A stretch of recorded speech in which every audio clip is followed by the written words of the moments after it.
कहानी की शुरुआत होती है एक ठंडी अंधेरी रूसी जेल से। वहां बैठा है एक जवान लड़का, फ्रैंक एबिगनेल जूनियर। लेकिन फ्रैंक कोई साधारण अपराधी नहीं था, बल्कि एक ऐसा जीनियस था जिसने दुनिया की सबसे साहसी धोखाधड़ियां की थी। उसी समय एफबीआई का एक अफसर कार्ल उसे वापस अमेरिका ले जाने आता है। बातचीत के बीच अचानक फ्रैंक की हालत बिगड़ने लगती है।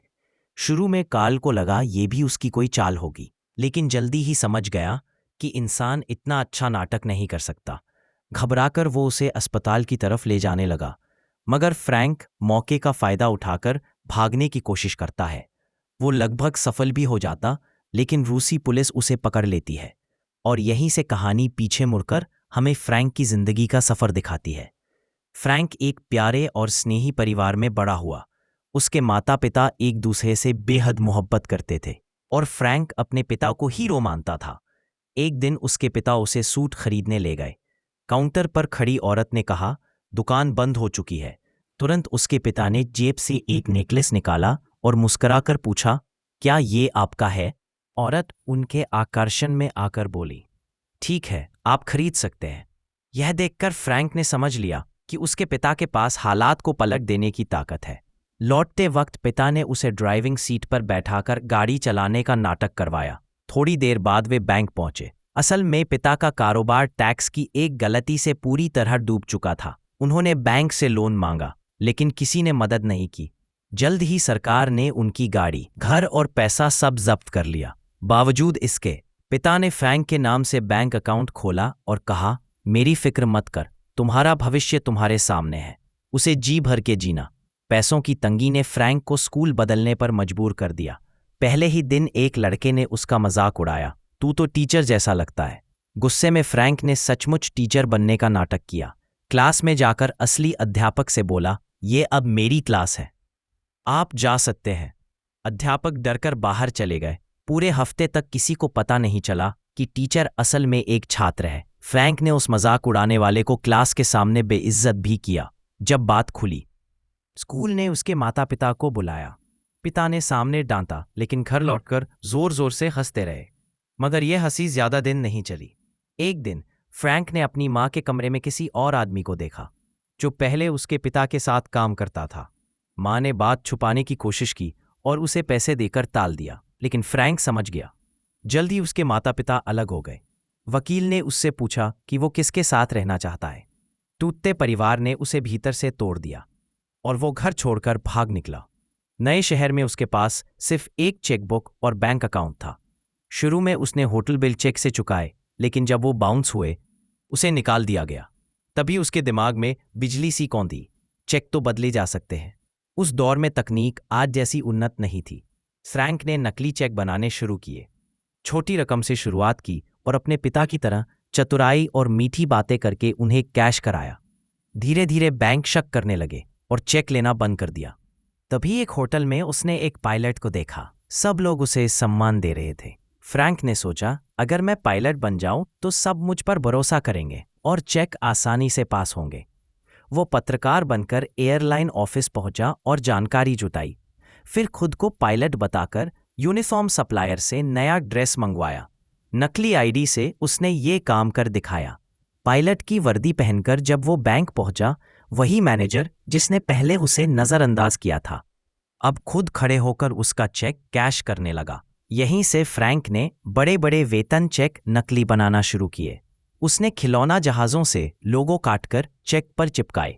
एक बैंक अफसर ने तो उसे सलाह दी, आपको यहाँ आने की ज़रूरत नहीं, सीधे एयरपोर्ट पर कैश करवा लीजिए। यह तो जैसे जैकपॉट था।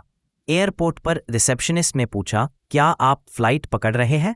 फ्रैंक ने आत्मविश्वास से कहा, जी हाँ, और उसे सीधे जहाज में बैठा दिया गया। टिकट की ज़रूरत ही नहीं थी। अंदर से डरा हुआ, लेकिन बाहर से पूरी तरह पेशेवर, उसने अपने पिता का वही नेकलेस वाला ट्रिक एयर होस्टेस पर आजमाया और वो भी प्रभावित हो गई। अब फ्रैंक शाही जिंदगी जी रहा था। बड़े होटल, महंगी कारें, महफिलों में सबका ध्यान। उसने बैंकिंग सिस्टम को गहराई से समझा, चेक बनाने की मशीन खरीदी और उसकी ठगी इतनी प्रोफेशनल हो गई कि एसबीआई को केस सौंपा गया, जो किसी भी हालत में उसे पकड़ने का प्रण ले चुका था। फ्रैंक अक्सर अपने पिता को खत लिखता। पिता यकीन करते रहे कि उनका बेटा वाकई पायलट बन चुका है।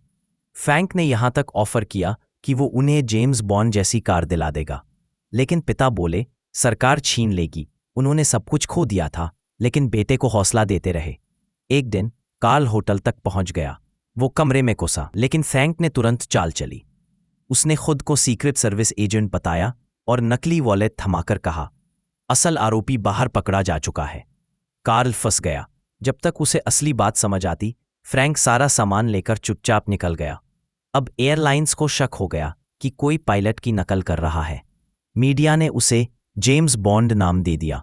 फ्रैंक ने भी इस छवि को खूब एंजॉय किया। महंगे सूट, स्पोर्ट्स कारें, शानो शौकत। क्रिसमस की रात कार्ल ऑफिस में अकेला था, तभी फ्रैंक का फोन आया। उसने माफ़ी मांगी और अपना असली पता भी दिया, लेकिन कार्ल को लगा ये भी चाल है। उसने कहा, तेरे पास पैसा है लेकिन तू अकेला है।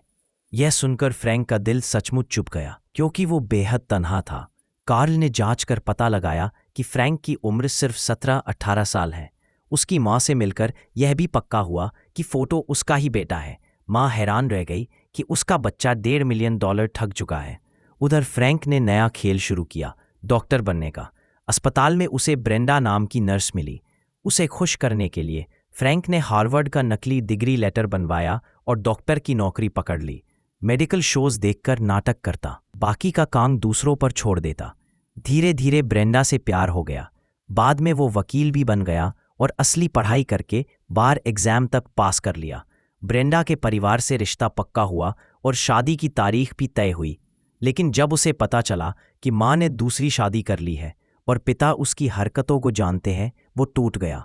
उसने कार्ल से कहा, जिससे अब बसना चाहता हूं। लेकिन कार्ल बोला, जब तक मैं जिंदा हूं तुझे पकड़ता रहूंगा।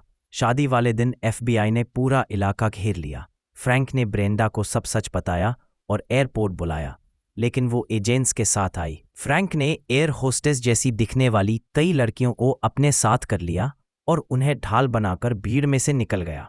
इसके बाद उसने यूरोप में बड़े बड़े फ्रॉड किए, लेकिन आखिरकार कार्ल ने उसे उसकी माँ के रूसी कस्बे में ढूंढ लिया। क्रिसमस की रात फ्रैंक ने खुद को सरेंडर कर दिया, क्योंकि वो कार्ल पर भरोसा करने लगा था। अमेरिका लौटने पर उसने जाना कि उसके पिता की मौत हो चुकी है। टूटकर वो दोबारा भागने की कोशिश करता है, यहाँ तक कि विमान से कूद भागा, लेकिन पकड़ा गया। नाबालिग होते हुए भी उसे लंबी जेल हुई। मगर कार्ल ने उसमें हुनर देखा। उसने फ्रैंक को नकली चेक दिखाए। फ्रैंक ने पलक झपकते ही सारी खामियां पकड़ ली। धीरे धीरे कार्ल ने उसकी रिहाई कराई और उसे FBI में जॉब दिला दी। अब वही फ्रैंक जो कभी ठगी का उस्ताद था, धोखेबाजों को पकड़ने में माहिर बन गया। बाद में उसने अपनी कंपनी खोली और करोड़ों ईमानदारी से कमाए। सच ही कहा जाता है, किसी ठग को पकड़ने के लिए ठगी का मास्टर ही चाहिए। दोस्तों, अगर ये कहानी आपको बांध कर ले गई हो तो चैनल को सब्सक्राइब ज़रूर करें। आगे भी ऐसी ही रोमांचक कहानियां आपके लिए लाते रहेंगे।